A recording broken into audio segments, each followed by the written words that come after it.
Good morning. I use a cane now from time to time. I had a couple falls a few months ago. One was getting onto an exercise device, and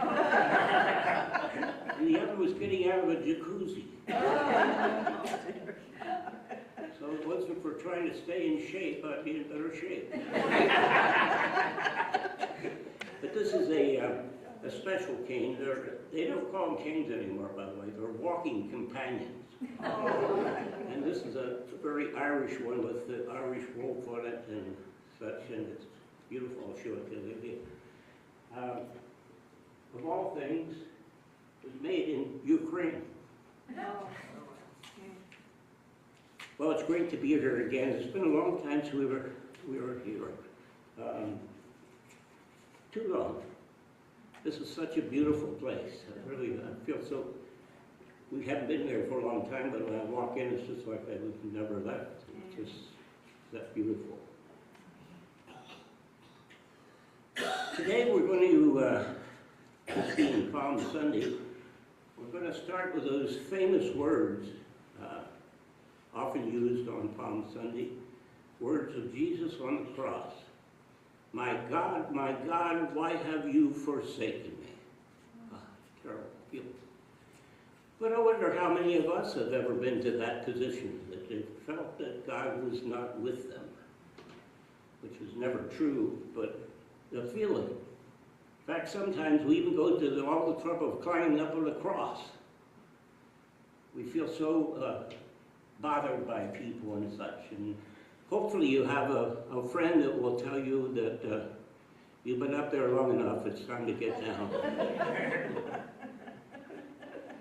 The start of Holy Week, Jesus' triumphant entry into Jerusalem with all the palms being straight out front. Thank you have the palm here. I think sometimes in Unity we don't use enough icons. You have a lot of them here, and that's great. And I appreciate that you had this this morning, but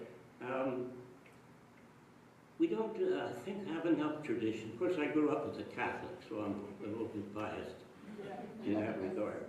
But it's also possible to take tradition too far. Such was the case over there in Ireland. This fellow Murphy never went to church. He was tired of it, he didn't like it anymore. But one Sunday, his wife Kate comes to him and says, "Murphy," she says, "it's my birthday today. The least you can do is come to church with me on my birthday." He says, "All right, I will." So he gets his coat and they go. And they get to the church and he stops and she says, "What's wrong?" He says, "I can't do it." He says, "With all the things, the tradition, the standing, the sitting, the kneeling, I don't know what to do." She says, "Just follow me, do everything that I do." Okay. So he gets in, he works his way, a little bit crowded there. This is an old story. And a little bypass there. But anyhow, they're sitting, and the priest walks in, they all stand, and then they kneel for a while, and then they sit, and they stand. All the time Murphy's watching everything she does everything she does. And finally they get a break in the action where they're sitting there. And he has to blow his nose, so he goes in the pot and he pulls out his handkerchief and blows his nose, and as I said, it was crowded, and he's thinking he might use it again. He decides to stuff it between his legs. Kate, in the meantime, is there staring at the altar like the nuns had always told her. But out of the corner of her eye, she sees this white between Murphy's legs. She says, "Murphy, is your fly open?" He said, "No, is it supposed to be?"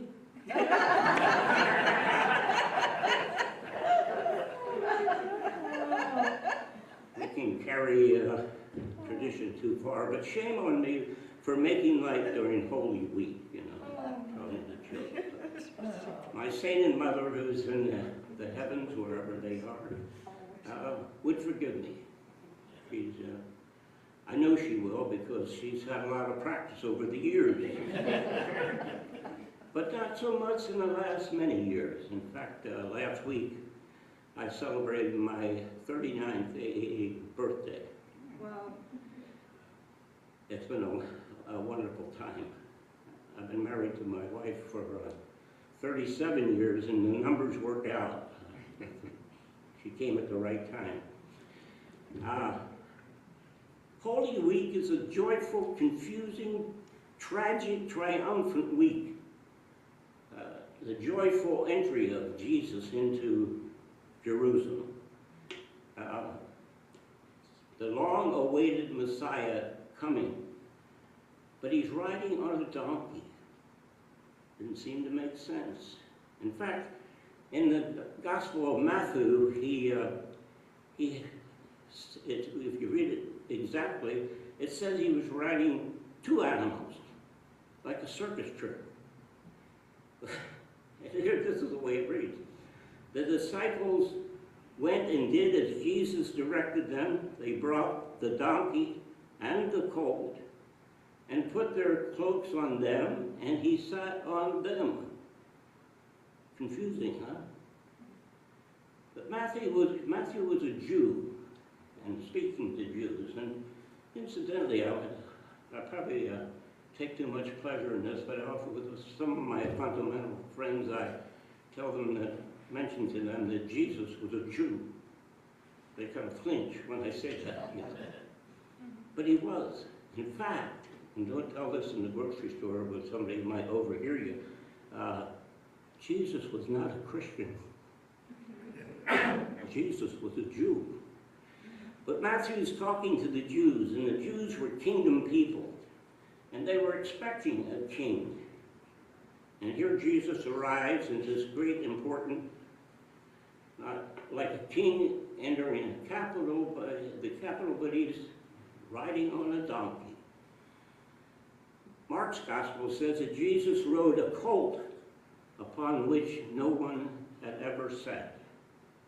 Another symbolism that's so important and confusing.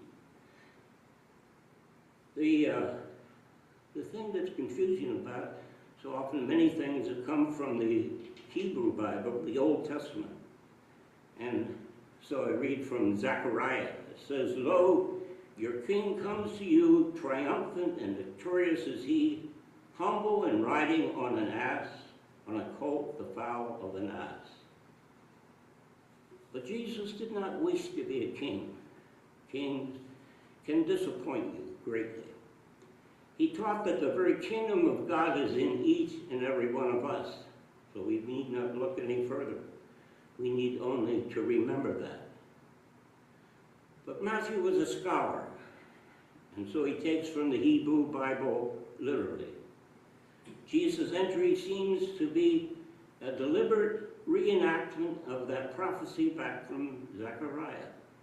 And understandably, that was pleasing to a Jewish audience, despite the ignominious death and torture that would follow. But the people were desperate for, they were overrun by the Romans. They were desperate for a Messiah. Someone would come and take over the entire country, and they all would be lifted up. They were looking for a warrior king. And when he rode into Jerusalem on the donkey of an ass, they sang out, "Hosanna to the Son of David, blessed is he who comes in the name of the Lord, Hosanna in the highest." Hosanna, of course, means praise, great praise. But we cannot help but wonder if not some of those same people who were yelling Hosanna were also present at his trial and were calling out then, "Crucify him, crucify him." Could have been some of the same people. But the Hosanna crowd, the true believers, would have cowered at such an event, the trial, and even the disciples, his closest friends, were very taken back by the whole thing, backed away. And we know the great denial of Peter. Did this all happen, as described in Matthew and others in the four Gospels? Holy Week is often described as a liturgical construction. All these events condensed into 1 week, mainly for convenience for us, but that's all right.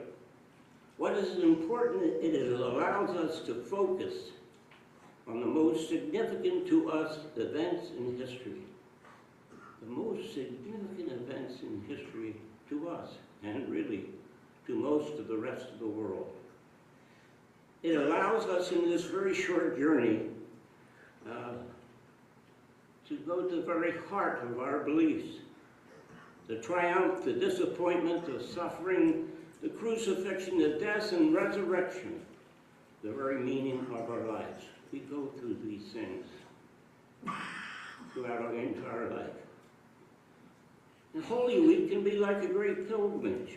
A pilgrimage is always something we do to change our life to some degree. People go to Mecca, to Jerusalem, to Rome, to Canterbury, to Lourdes, and yes, to Ireland. There are many holy sites that people go to in Ireland. We place special significance on these people, that great heroes that created these special places for us. Expectations are high. A rebirth to a new life, it can feel like that in us. Songs sung, processions, blessings, anticipation. We prepare for themselves physically and spiritually, and finally seeing and finding a new way of seeing, a new way of seeing. I've always liked that line from the Course in Miracles. It says, I can see things differently. I can see this differently. And any time we get in a difficult position in our life, say that to yourself. I can see this differently. And we can, and we will. That calls for a change in a routine, not business as usual, but a journey, a very significant journey on the way to home. Some has recommended, we have some recommendations of special things we can do on a journey. For instance, maybe you would eat less during that week. I'll try that. Less alcohol, or none. Begin with prayer. Pause often.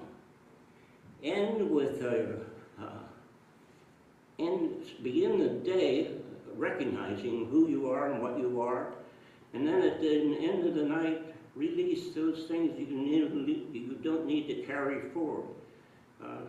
Charles Fillmore, our co-founder, usually about 9 o'clock at night, he would go into prayer and he would think about the things that may have disturbed him during the day and release them and let them go, not carry them over into the next day.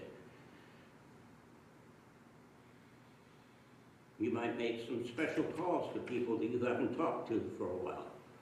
Lynn made several before we came into people that needed to know certain things.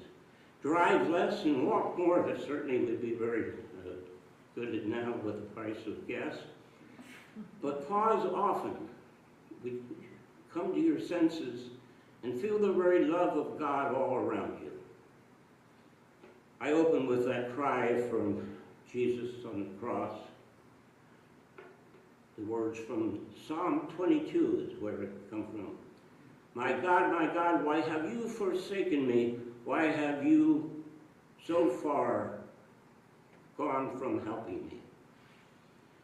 Charles Fillmore, our co-founder, said that he believed this was Jesus letting go of his mortal self and expressing the very pain of letting go, and we have all experienced that, how hard it is sometimes just to let go of things. Jesus was a Jewish boy, and so he would have known the Psalms, and he known Psalm 22. And he voiced that psalm in that brief moment of anguish. Yet knowing, as we know, that we are never alone, we are never forsaken. And so we have these last words of Jesus from the cross. Jesus says, Father, into my hands I commend my spirit. And then he bowed his head and breathed his last. breathes his last, the breath that we take so much for granted. In fact, that would be a good affirmation. We, in unity, we don't confine God to one gender, so we say Father, Mother, God. So we would say, Father, Mother, God, into my hands, into your hands I commend my spirit. Let's say that together. Father, Mother, God, into your hands I commend my spirit. Psalm 22, the Psalm of David, carries us through great suffering all this week and through joy at the end of the week. Perfect for Holy Week. David knew, as Jesus knew, that God would never leave him alone. I pray that none of us will have to go through the extreme pain and suffering that Jesus had to go, but some do around the world. Jesus does not teach that we will heal by avoiding life. We have to go through life, through the challenges of life, but knowing all of the time that we are never alone and it will all be all right. Great lesson for Holy Week. There's a poem I committed to memory, hopefully, some time ago, because it seems to sum up so much of these things. Could we but see the pattern of our days, we should discern how devious were the ways by which we came to this place in time. And we would see the climb our souls have made up through the years. We should forget the hurts, the wanderings, the fears, the special things of our life, and know we could have come no other way than this without the steps we found difficult to take, the soul we found difficult to heal. The road of life goes on, and we as travelers go from bend to bend until we come to know that life is endless, and we forever will be inhabitants of all eternity. So we suggest some things to do during this week, as I said. Commit the week to a greater awareness of who and what we are. Pause often, using your senses to feel the power of God all around you. You feel it in this room? I do. Rather than receive so much during this coming week, look for opportunities to give to other people.